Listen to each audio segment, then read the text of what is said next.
The boardroom table? My company. 38 years of my life.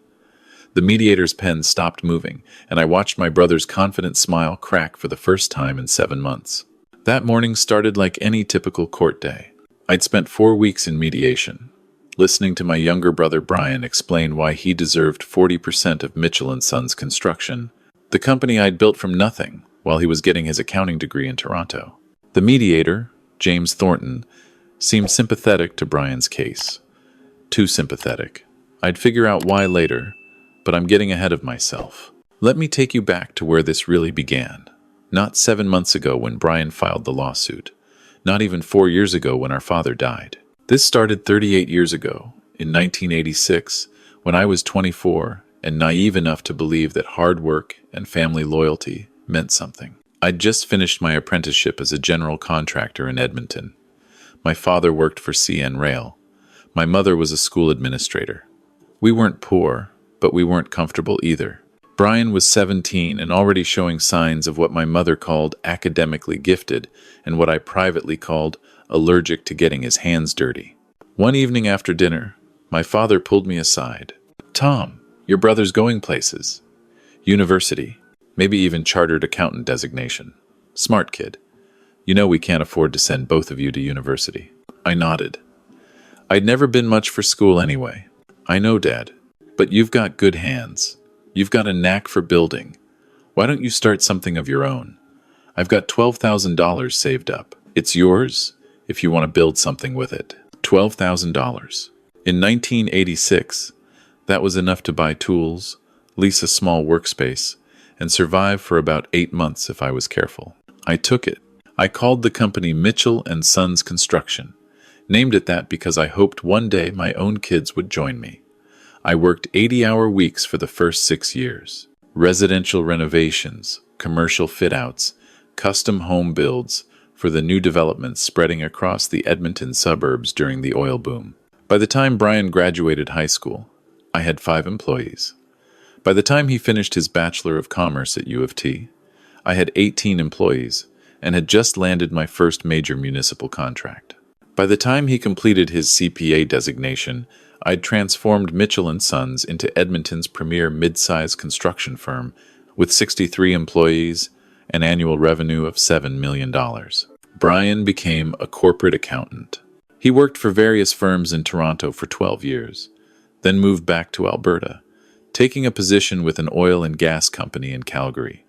He published articles in accounting journals. He served on professional committees. He never asked about the business, never visited the office, never showed any interest in what I'd built. Dad was proud of both of us, in his way.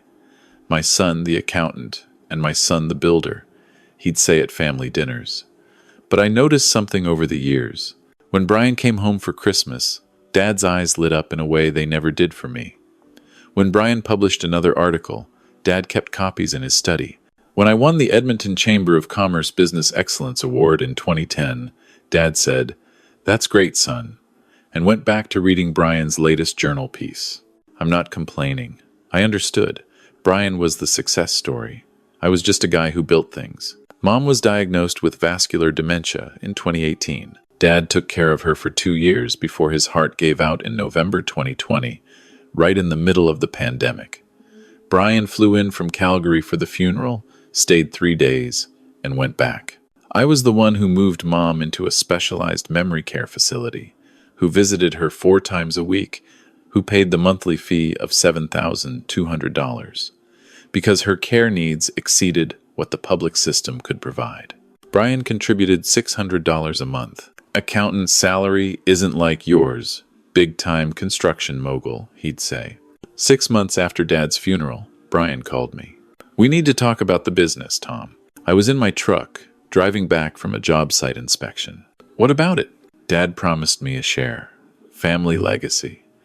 He told me dozens of times over the years. I nearly drove into the median on Whitemud Drive. "What?" Dad always said the business was for both of us.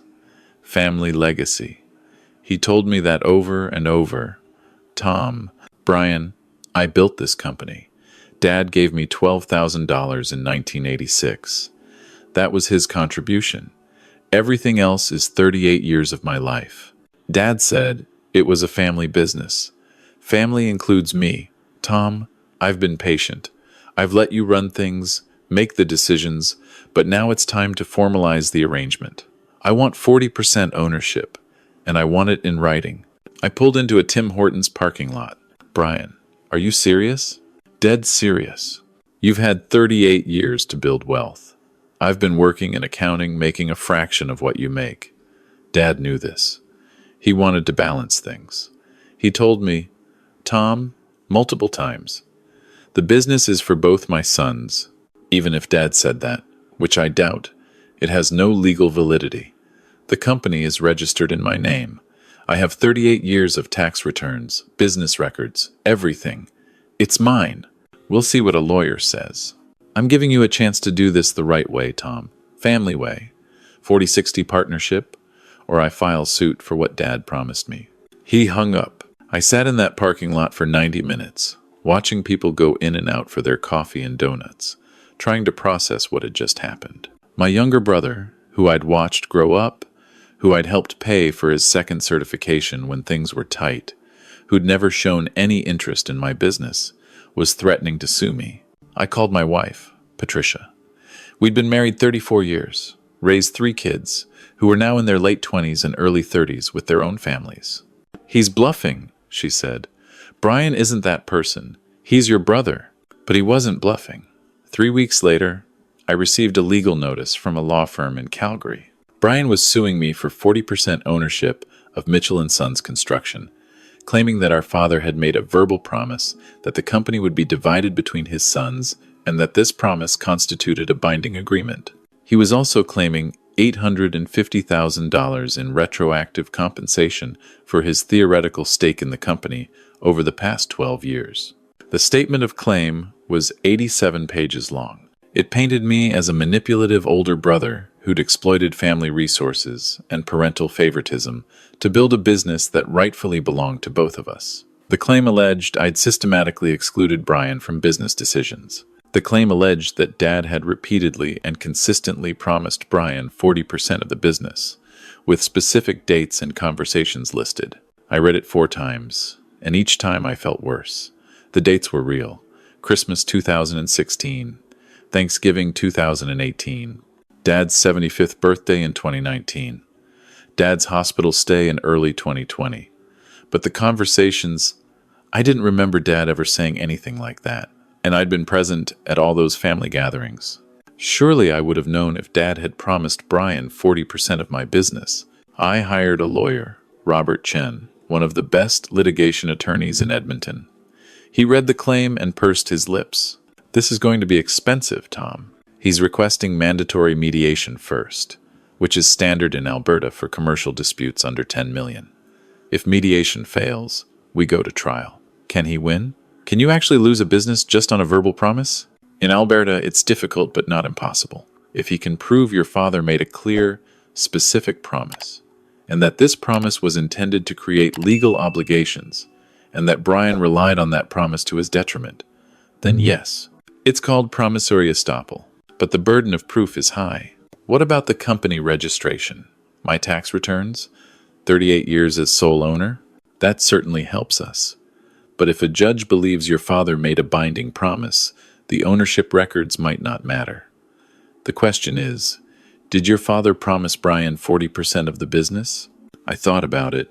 Dad had mentioned the business to both sons a few times over the years, usually after a couple of beers at Christmas, talking about legacy and family, but never specific. Never Brian, you own 40%. It was the vague sentimentality of an old man who wanted his sons to get along. Maybe, I admitted. Dad said some things over the years, but nothing specific, nothing legally binding. Robert nodded. That's what Brian's betting on. The vagueness works in his favor. He can claim Dad meant ownership. You can claim Dad meant emotional legacy. It becomes he said, she said, except your father isn't here to clarify. So what do? We go to mediation and hope for a reasonable settlement. Otherwise, we prepare for trial. Start gathering all documentation you have. Business records, incorporation documents, any letters or emails from your father, Any witnesses who heard these alleged promises? I spent the next month going through 38 years of documents. I found Dad's original $12,000 check, dated the 15th of March 1986. I found letters Dad had sent me over the years, mostly birthday cards and Christmas notes. One from 1998 said, "Proud of what you've built, son. You've created something special." Another from 2009 said, "Mitchell and Sons is a testament to your hard work and vision." None mentioned Brian. None mentioned shared ownership. I called the memory care facility where Mom lived and tried to talk to her about it. She was having a bad day. "Who are you?" she asked me. "Where's Donald?" Donald was my father. She'd been asking for him for 3 years. The mediation was scheduled for late February, almost a year and a half after Dad's death.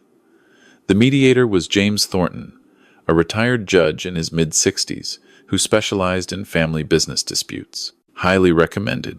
The first session took place in a bland conference room in a downtown Edmonton office building. Brian arrived with his lawyer, a sharp-dressed guy named Michael Stewart from Calgary. They sat across from me and Robert like we were negotiating a corporate merger, not destroying a family. James Thornton began with the standard mediator speech.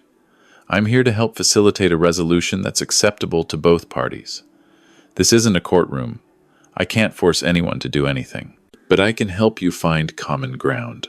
Brian spoke first. His voice was calm, measured, the same voice he probably used when presenting financial reports to executives. "Tom, I don't want this to become a fight. We're brothers. But Dad made a promise, and I need you to honor it. He told me many times the business was for both of us. He saw my career path, recognized I wasn't making what you were, and wanted to balance things. That was his wish." I looked at my brother. He seemed sincere. That was the worst part. He actually seemed to believe this. "Brian, I've run Mitchell and Sons for 38 years. You never worked a single day there. You never even visited the office. When did this promise supposedly happen?" It wasn't one conversation, Tom. It was years of conversations. Dad would talk to me about the business, about how it was family legacy, about how he wanted both his sons taken care of. The specific times are in the claim. Christmas 2016. He sat me down and said, "Brian, don't worry. The business will be there for you. Tom knows it's for both my sons." Thanksgiving 2018. Same thing. At his 75th birthday, he repeated it. In the hospital in 2020, weeks before he died, he said it again. I was present at most of those events. I don't remember Dad saying that. "You were busy talking to Patricia's family or dealing with the grandkids.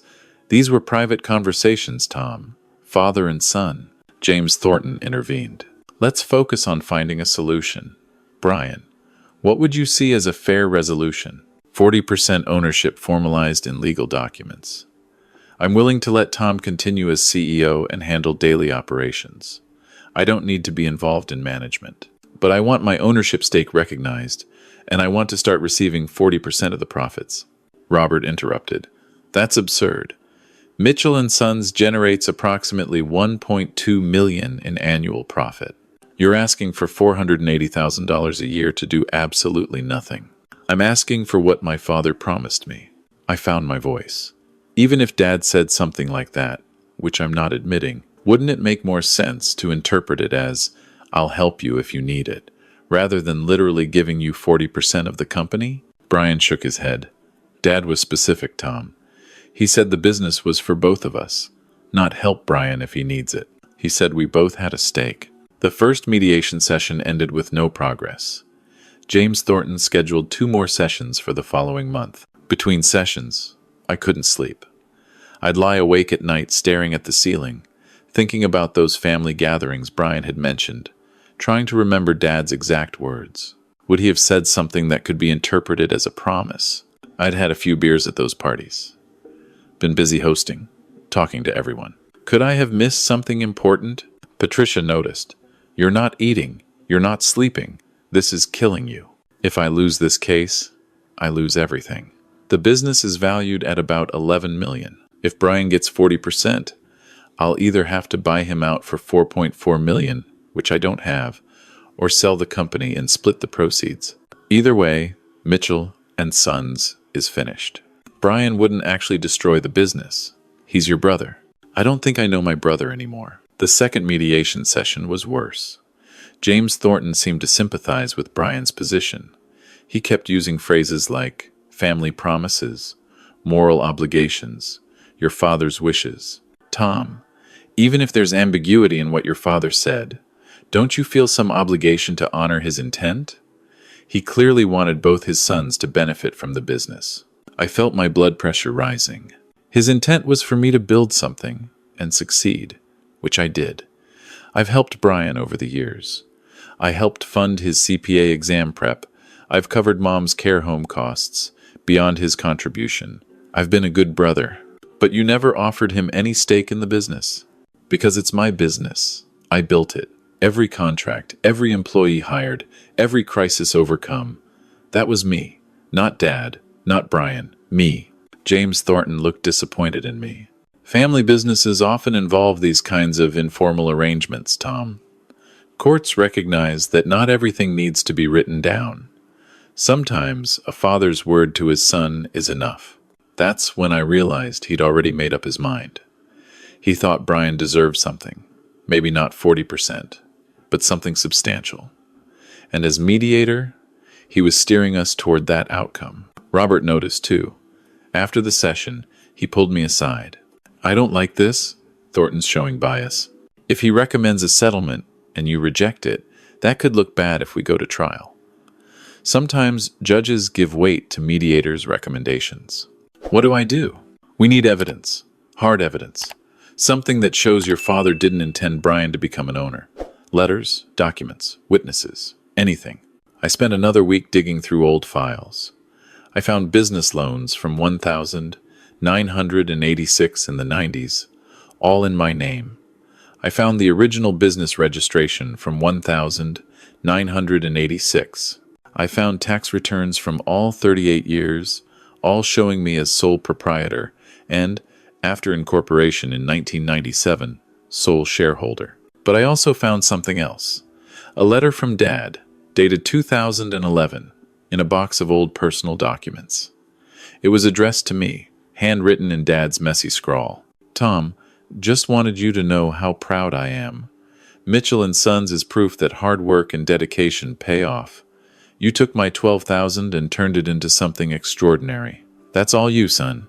Your vision, your effort, your success. Keep building. Love, Dad. I read it 6 times. That's all you, son. Your vision, your effort, your success. Not your and Brian's success. Not our family business. Your success. I brought the letter to Robert. He smiled. This is good, Tom. This is very good. This shows your father viewed the company as yours, not as family legacy. The third mediation session was scheduled for March 20th, 3 weeks before what would have been Dad's 80th birthday, 3.5 years after his death. That morning, I arrived early. I sat in my truck in the parkade, holding Dad's letter in my hand. I thought about calling Brian, trying one more time to reason with him before we went in. But what would I say? We'd already said everything. I walked into the conference room. Brian was already there, looking confident. Michael Stewart was reviewing documents. James Thornton was setting up his laptop. We sat down. Robert put Dad's letter on the table. Before we begin, he said, I'd like to introduce new evidence. This is a letter from Donald Mitchell to Tom, dated June 2011. I'll read the relevant portion. He read Dad's words aloud. The part about your vision, your effort, your success. Brian's expression didn't change, but I saw his lawyer lean in and whisper something to him. James Thornton frowned. This is certainly interesting, but it's from 2011. Brian's claim involves statements made between 2016 and 2020. Your father's views may have changed. Robert nodded. Certainly possible, but it establishes a pattern. Donald Mitchell viewed Mitchell and Sons as Tom's business, Tom's success, not a family legacy. One letter doesn't contradict years of verbal promises, Michael Stewart said. Perhaps not, Robert replied, but let's talk about those verbal promises. Brian claims his father made specific statements on specific dates. Christmas 2016, Thanksgiving 2018, Donald Mitchell's 75th birthday in March 2019. Hospital stay in February 2020. He claims these were private conversations, just father and son. That's right, Brian said. Robert opened his briefcase and pulled out a thick folder. I've subpoenaed the medical records of Donald Mitchell from his family physician, Dr. Sarah Wong, covering the period from 2015 until his death in 2020. James Thornton looked up sharply. Medical records? What does that have to do with... Donald Mitchell suffered a major stroke in October 2015, Robert said. Dr. Wong's notes indicate significant cognitive impairment following the stroke. The family was informed. The recommended treatment plan included monitoring for vascular dementia, and the family was advised to document any major decisions or promises, as the patient might become confused about prior statements. The room went silent. Brian found his voice. That doesn't mean Dad didn't have dementia. Mom had that. Dad had the stroke, but he recovered. Your mother was diagnosed with vascular dementia in 2018, Robert said. Your father was diagnosed with post-stroke cognitive impairment in late 2015, with progression to vascular dementia by 2017.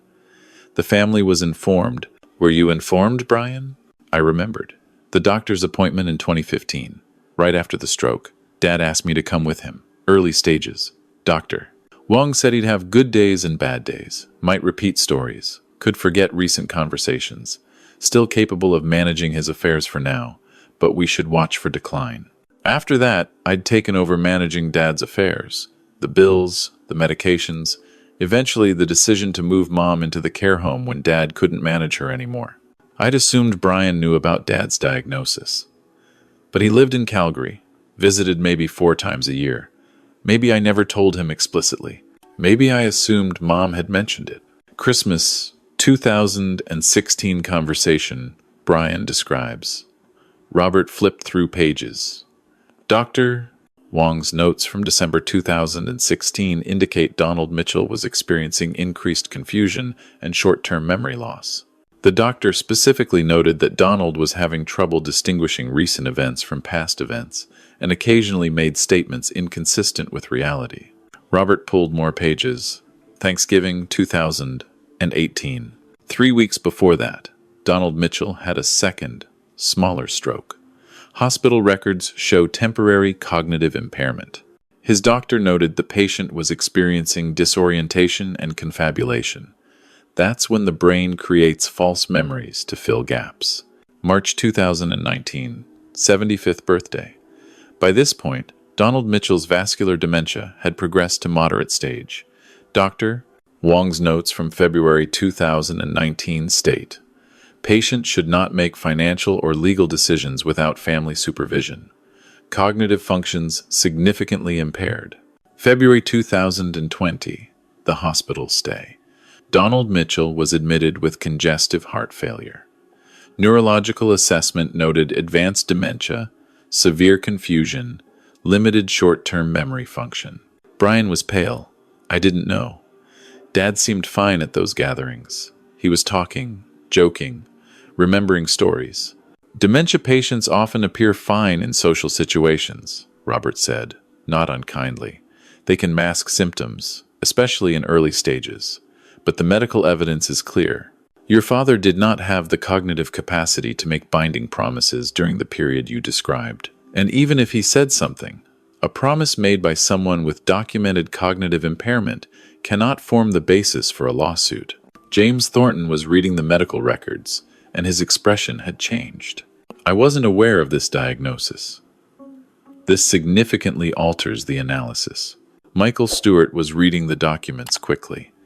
Even if Donald Mitchell had cognitive issues, that doesn't automatically invalidate everything he said. If he made these promises before the diagnosis was in late 2015, Robert said. The promises Brian alleges occurred between 2016 and 2020, well after the diagnosis. And the letter I presented earlier, from 2011, shows that before his illness, Donald Mitchell explicitly viewed the business as solely Tom's. I looked at my brother. He was staring at the table, all confidence gone. Brian, I said quietly, Did Dad really say those things, or did you hear what you wanted to hear? He looked up, and for the first time in months, I saw my little brother instead of my adversary. He said it, Tom. I swear he did. Christmas 2016. We were in the kitchen, just us. He put his hand on my shoulder and said, "Don't worry, Brian. The business is for both my sons. Tom knows it'll be there for you." I remember it clearly. I believe you remember it, I said. But Dad had vascular dementia, Brian. He was confused. Maybe he was thinking about the $12,000 he gave me and somehow in his confused mind thought that meant the company belonged to both of us. Maybe he was trying to make you feel better about your accountant's salary. But it wasn't a promise. It wasn't real. Brian's eyes were wet. He said it every time I visited. Every Christmas, every Thanksgiving, he'd pull me aside and say not to worry, that I'd be taken care of, that the business was ours. I thought it meant something. It meant Dad loved you, I said. It meant he wanted you to feel secure. But it wasn't a legal promise, and it didn't reflect reality. James Thornton cleared his throat. Given this new medical evidence, I don't believe mediation will result in an outcome favorable to Brian's position. If this proceeds to trial, a judge will almost certainly find that Donald Mitchell lacked capacity to make binding promises during the period in question. Michael Stewart was already packing his briefcase. I need to consult with my client. Can we take a recess? We took a break. Robert and I went to a coffee shop across the street. My hands were shaking as I ordered. Did you know about your father's diagnosis? Robert asked. I knew. I guess after dealing with it for so long, it became normal. I didn't think about how it would affect conversations from years ago. I didn't think Brian didn't know. Your mother was diagnosed later and went into care. Your father's condition must have been discussed. Brian was in Calgary, visited maybe 4 times a year, phone calls every couple weeks. Maybe I thought someone else told him. Maybe I just assumed. Or maybe he knew and didn't want to remember because it complicated his claim. I didn't want to believe that. I wanted to believe my brother had genuinely misunderstood, that he'd heard Dad's confused rambling and thought it was a promise.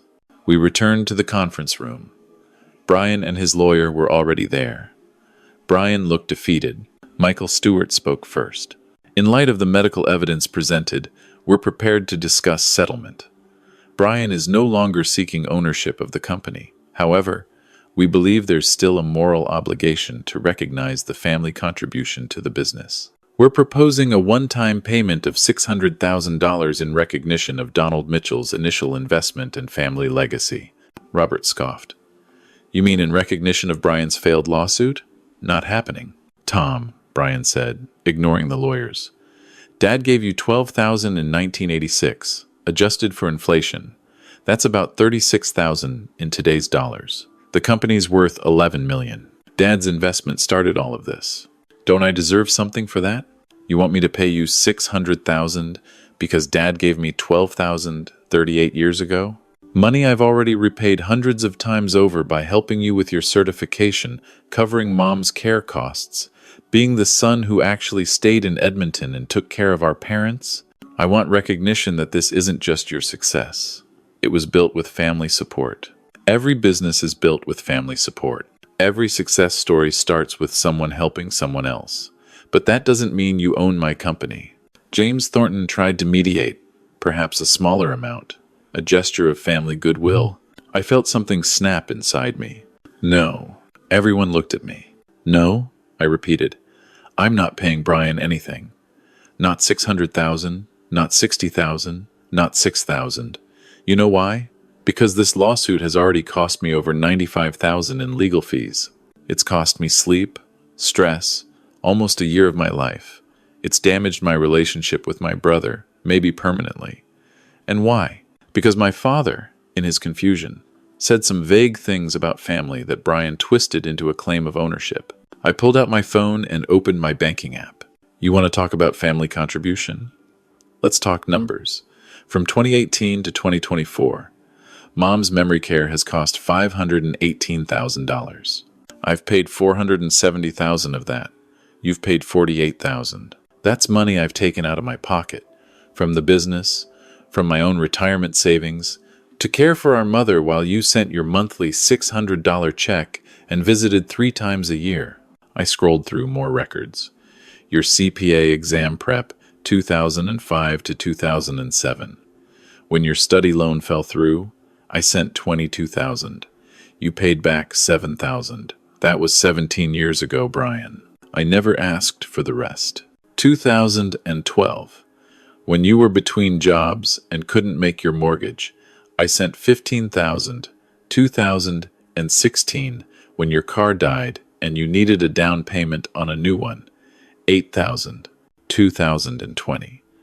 During the pandemic, when your company cut salaries by 20%, I sent 2,000 a month for 10 months. That's another 20,000. I put the phone down. I've given you over $500,000 over the past 20 years, Brian. Some as loans you never repaid, some as gifts. I never kept track. Never asked for the money back because that's what family does. But now you're here demanding another $600,000 because Dad's dementia made him say confused things about a business you never contributed to? The room was silent. Brian's voice was almost a whisper. I didn't remember all of that. Of course you didn't, because I never made you remember. I never held it over you. I helped because you're my brother. But apparently that means nothing to you. Michael Stewart stood. I think we're done here. Brian, we should discuss your options. There are no options, Robert said. If you proceed to trial, Tom will present the medical evidence, the business records, and documentation of his financial support to Brian over decades. No judge in Alberta will rule in your favor. You'll lose, and you'll be liable for Tom's legal costs, which currently stand at $95,000 and counting. Brian stood slowly. He looked at me, and I saw my little brother again. 17 years old, looking up to me. I'm sorry, Tom, I thought. I don't know what I thought. Dad said those things, and I wanted them to be true. I wanted there to be something for me, some security beyond my pension. I wanted to matter in the family business. You could have just asked, Brian, if you'd come to me and said, Tom, I'm struggling. Can you help? I would have helped. I always did. But you didn't ask. You demanded. You sued me. I know. He looked at his lawyer. Michael, withdraw the lawsuit. It's over. Brian, I'd advise. It's over. Tom's right. I let Dad's confused rambling become something it wasn't. I convinced myself I deserved half of something I never built. He looked back at me. I'm sorry, Tom. I don't expect you to forgive me. I just want you to know I'm sorry. He left. Michael Stewart gathered his papers and followed. James Thornton looked uncomfortable. I apologize, Tom. I should have investigated the family circumstances more thoroughly before forming initial impressions. I nodded. He left. Robert was smiling. That's what we call a complete victory. But it didn't feel like victory. It felt like I'd just lost my brother. Patricia was waiting when I got home. I told her everything. She held my hand and sat quietly for a long time. Are you okay? She finally asked. I don't know. I won, but I feel like I lost something bigger. Dad's gone. Mom doesn't remember who I am most of the time. And now it's just me and Brian, and I don't know if we can come back from this. He apologized. He apologized after his lawyer told him he had no chance of winning. That's not real remorse. That's accepting defeat. Patricia squeezed my hand.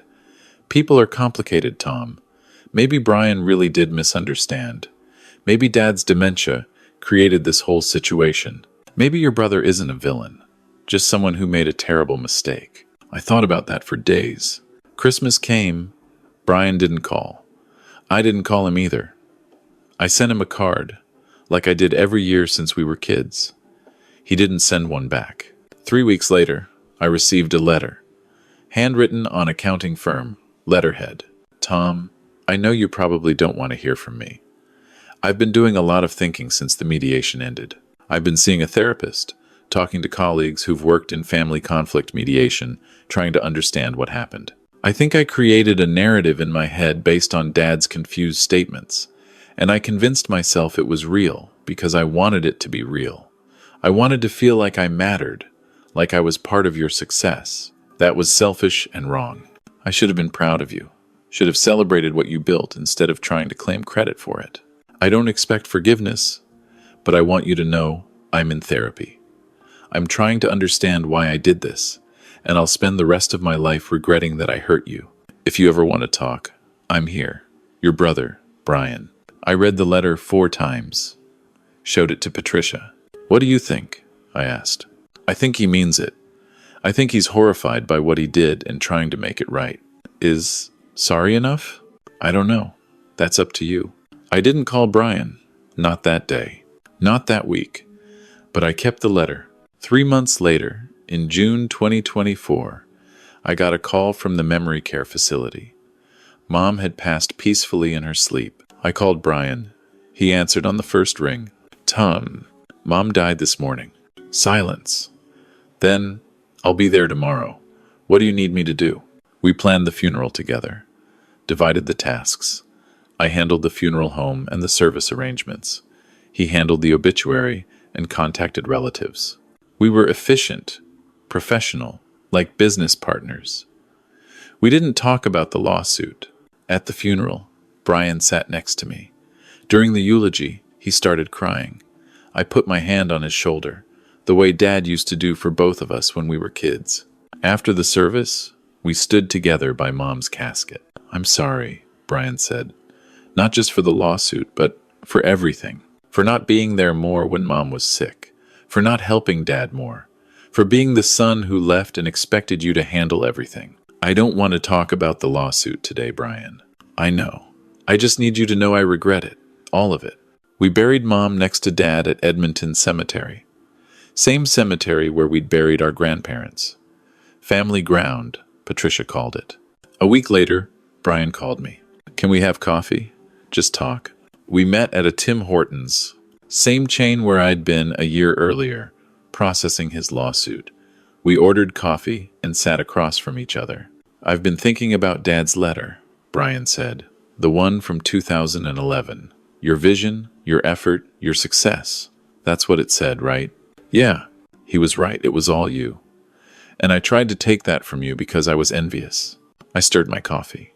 Why were you envious? You had a good career, a good life.